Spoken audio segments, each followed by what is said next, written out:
Hi everyone, I'm so happy to see you again.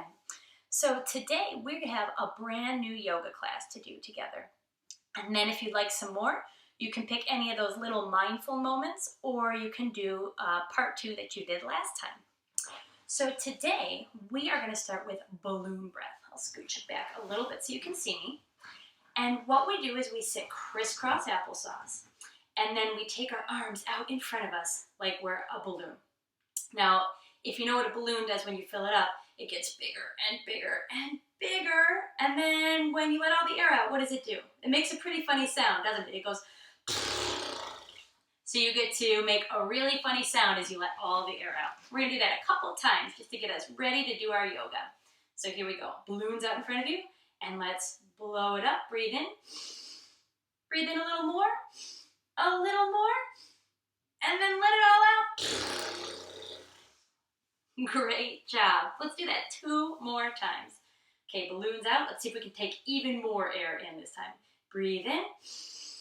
Breathe in. Great job, and okay, once more. Balloons out in front of us. And try to take the biggest breath or breaths you've taken all day. Here we go. All the way, the biggest balloon, and great job, everybody. Okay, so what I planned for today is we talk about kindness a lot, don't we? We talk about it at school, different ways to be kind. We talk about it at home. Our parents or our grandparents might talk with us about different ways to be kind. So I thought we'd learn how to spell the word kind and do a different pose for each letter. So let's give it a go. Now, kind is spelled K-I-N-D, and we're going to try to think of animals that start with those letters. And in yoga, sometimes there's already a pose that starts with that letter, and sometimes we might have to get a little creative and make one up that sort of looks like that animal. So for the K, we're going to do kangaroo. Now, kangaroo is not a traditional pose in yoga, so I'll turn sideways a little so you can see me. We are going to do chair pose because it sort of looks like a kangaroo. So we are going to bring our arms up, and then we're going to sit back like we're sitting in a chair. Great job. Try to keep your back straight. And then we're going to put paws in front of us because kangaroos have paws. And if you want to bounce around a little like a kangaroo, go ahead. So this is our kangaroo pose. Good job. Now for I, the animal I thought of that starts with an I is an iguana. Do you know what an iguana is? If you do, you probably said lizard. And if not, that's okay. We're going to learn lizard together. So lizard pose, we take, we'll go down to hands and knees first. That's probably the easiest way. And then we're going to bring one foot forward, and we take our 2 hands and put them on the outside of that foot. So I'll turn this way as well so you can see. And then we just push that other leg back behind us, and that one is our lizard tail. And this is lizard pose. Now why don't we try that on the other side as well? So back to hands and knees. And then we bring one leg to the outside of our hands. Here's our 2 hands, and there's our leg. And I'll turn a little just so you can see what I'm doing. And then push that other leg out behind you like a lizard tail. Great work, everyone. That's a really good stretch for your legs. Now for N, I was trying to think of an animal that starts with N. And my daughter loves all kinds of animals that have horns, like unicorns. Catacorns are really popular right now, and we came up with narwhal. And narwhal, if you've never seen one, or maybe you have, they're a whale that has a tusk that comes out of their cheek, and it looks like a horn. They're sometimes called unicorns of the sea. So there's no narwhal pose in yoga, but I thought we'd stand tall together, zip your legs up like they're the fins, or the bottom fins of a whale, and then we'll bring our hands over, bring them together, and now you have a narwhal horn. Great work, everybody. And then for the letter D, because we've spelled K-I-N-D, there's 4 letters in kind. The letter D, we're going to be a dog. So if everybody remembers from last time in down dog, we can start in our hands and knees position, and then we take our toes, curl them under, and push back into down dog. Great work, everybody. And then we can come back down. So I thought we'd try that once more through, and we'll do it a little faster, just doing each pose, the K, the I, the N, and the D. So do you remember what the K was? What animal was that? That's right, it's a kangaroo.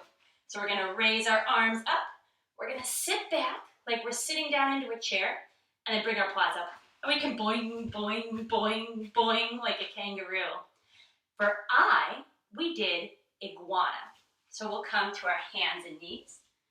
We'll bring our leg to the outside of our hands, and we'll stick our other leg out to be our lizard tail. Good work. Let's do that on the other side as well, so we get an even stretch. Hands down, bring your foot out to the outside, and then stick your other leg out like a lizard tail. Great work, everybody. Now the N of kind was narwhal. That's right, the unicorns of the sea. So zip our feet together like fins, raise our hands up over our head, and we have our narwhal horn. So fun. And then our final one is dog. Come back to our hands and knees, and then we're going to push back into our downward dog.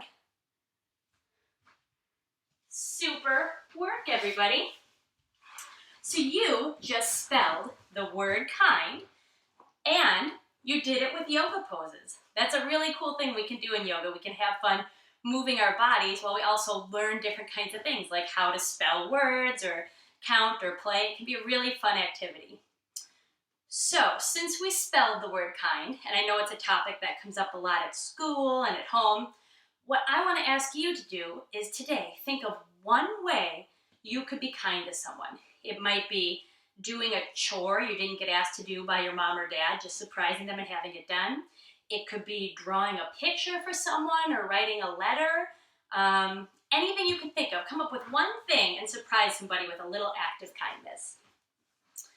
Now, I think we've all heard the phrase, April showers bring May flowers. And we finally got through all those April showers. There might still be some rainy days in May, but hopefully a little less. But I thought that we would sing a song that involves some rain and then do some flower breathing at the end of class. So the song we're going to sing is Itsy Bitsy Spider. And we're going to sing it the normal way first, and then we're going to add in a few fun verses as well. So let's start with our hands. And in yoga, even the normal way, we do it pretty much the same. So we start like this, and we go, the itsy bitsy spider went up the water spout. Down came the rain and washed the spider out. Out came the sun and dried up all the rain. And the itsy bitsy spider went up the spout again. Great work. So now we're going to make the spider move a little differently, and we're going to try the swervy, whirvy spider. So we can get our fingers together, and we're going to move them around back and forth. The swervy, whirvy spider went up the water spout.